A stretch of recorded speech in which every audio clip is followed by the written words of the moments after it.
Communist പാർട്ടിയുടെ ചരിത്രത്തിൽ നിന്നും വിസ്മൃതിയിലേക്ക് നയിക്കപ്പെട്ടയാളാണ് കുന്തക്കാരൻ പത്രോസ് എന്ന കെ.വി. പത്രോസ്. തിരുവിതാംകൂർ സ്റ്റേറ്റ് സെക്രട്ടറിയും പുന്നപ്ര വയലാർ സമര നേതാവുമായിരുന്ന പത്രോസിനെ കമ്മ്യൂണിസ്റ്റ് പാർട്ടികൾ പോലും എന്നേ മറന്നതാണ്. പക്ഷേ പാർട്ടിയോട് കാണിച്ച സ്നേഹവും കൂറും തന്റെ പിൻതലമുറയിലേക്കും കൈമാറാനും പത്രോസ് മറന്നില്ല. ഡിവൈഎഫ്ഐ തൃശൂർ ജില്ലാ കമ്മിറ്റിയുടെ പുതിയ സെക്രട്ടറിയായ കൊച്ചുമകൻ കെ.എസ്. റോസൽ രാജാണ് അതിനുള്ള ഉദാഹരണം. പുതിയ ചുമതലയും ഉത്തരവാദിത്വം ഏറ്റെടുക്കുമ്പോൾ റോസൽ രാജ് തന്റെ അപ്പാപ്പനെക്കുറിച്ചുള്ള ഓർമ്മകൾ ന്യൂസ് മലയാളവുമായി പങ്കുവയ്ക്കുകയാണ്.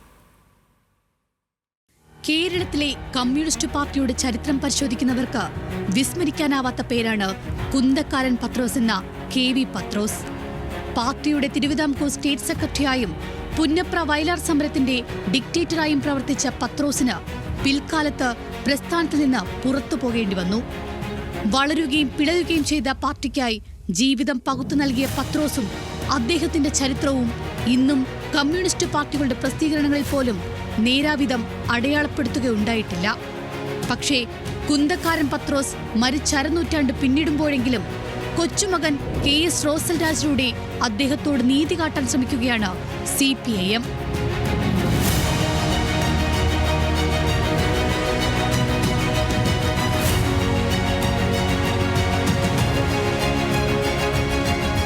റോസൽ രാജ് എന്ന വിദ്യാർത്ഥി യുവജന നേതാവിനെ ഒരുപക്ഷെ സാംസ്കാരിക തലസ്ഥാനത്തെ രാഷ്ട്രീയം വീക്ഷിക്കുന്നവർക്ക് അറിയാനായേക്കും. CPM ഒല്ലൂർ ഏരിയ കമ്മിറ്റി അംഗവും SFI നേതാവുമായിരുന്ന ഈ ചെറുപ്പക്കാരൻ ഇന്ന് DYFIയുടെ ജില്ലാ സെക്രട്ടറിയായി പാർട്ടി തിരഞ്ഞെടുത്തു. ശബ്ദരേഖ വിവാദത്തെ തുടർന്ന് ഒഴിവാക്കപ്പെട്ട മുൻ ജില്ലാ സെക്രട്ടറിക്ക് പകരം നിയോഗിക്കപ്പെട്ട റോസൽ രാജ് പഴയ കുന്തക്കാരൻ പത്രോസിന്റെ കൊച്ചുമകനാണെന്ന് ഇന്നും ഒരുപക്ഷെ ഭൂരിഭാഗം കമ്മ്യൂണിസ്റ്റ് പാർട്ടി പ്രവർത്തകർക്കും പുതിയ അറിവായിരിക്കും. ഈ അപ്പാപ്പൻ കെ.വി. പത്രോസ് മരിക്കുന്നത് 80-ലാണ്. ഞാൻ ജനിക്കുന്നതിന് ഒരു 10 വർഷം മുന്നേ. അപ്പോൾ അദ്ദേഹത്തെ ഞാൻ അറിയുന്നത് എൻ്റെ പിതാവിലൂടെയും അമ്മയിലൂടെയൊക്കെയാണ്. അപ്പാപ്പൻ ഇങ്ങനെ സ്വാതന്ത്ര്യ സമര സേനാനിയെന്ന് അറിയാം. അപ്പം അതുകൊണ്ട് ഞാനിങ്ങനെ വന്നു. 1980 മരിച്ച അപ്പാപ്പൻ പത്രോസിനെ ഒരിക്കൽ പോലും റോസൽ രാജ് കണ്ടില്ല. എന്നാൽ പാർട്ടിയെ ഇന്നോളം തള്ളിപ്പറയാൻ തയ്യാറാവാത്ത അദ്ദേഹത്തിന്റെ രാഷ്ട്രീയത്തിലേക്ക് റോസൽ രാജ് കടന്നു വരികയാണുണ്ടായത്. ചരിത്രവും പുസ്തകങ്ങളും പാർട്ടി തഴഞ്ഞ പത്രോസിനെ കുറിച്ച് പറയുമ്പോൾ അതിന് വിപരീതമായാണ് റോസൽ രാജ് പ്രതികരിക്കുന്നത്. സ്വമേധയാ മാറി നിന്നതാണ്. പാർട്ടിയെ ഇതുവരെ കമ്മ്യൂണിസ്റ്റ് പാർട്ടീനെ എവിടെയും തള്ളി പറഞ്ഞത് നമ്മൾ ആരും കേട്ടിട്ടുണ്ടാവില്ല.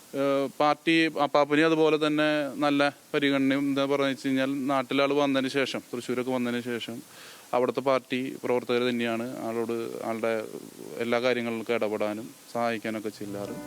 പുന്നപ്ര വയലാർ സമരവും കൽക്കട്ട തീസീസും ആലപ്പുഴയിലെ തൊഴിലാളി സമരങ്ങളുമടക്കം കമ്മ്യൂണിസ്റ്റുകാരന് മറക്കാൻ പാടില്ലാത്ത എല്ലാ ചരിത്രസന്ധികളിലും പത്രോസിനുണ്ടായിരുന്ന പങ്കിൽ അഭിമാനമുണ്ട് കൊച്ചുമകന്. പക്ഷേ അദ്ദേഹം നേരിട്ട അവഗണനയുടെ എണ്ണമറ്റ കഥകൾ കേൾക്കുമ്പോഴും അതെല്ലാം ശരിയല്ലെന്ന പക്ഷക്കാരനാകാനും റോസൽ രാജിന് സാധിക്കും. യുവജന പ്രസ്ഥാനത്തെ നയിക്കാൻ പാർട്ടി തനിക്ക് അവസരം നൽകിയത് പത്രോസിന് കൂടിയുള്ള അംഗീകാരമായി റോസൽ രാജ് കരുതുന്നു.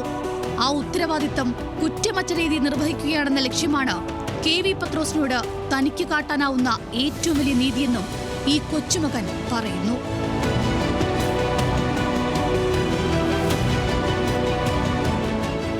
ന്യൂസ് മലയാളം, തൃശൂർ.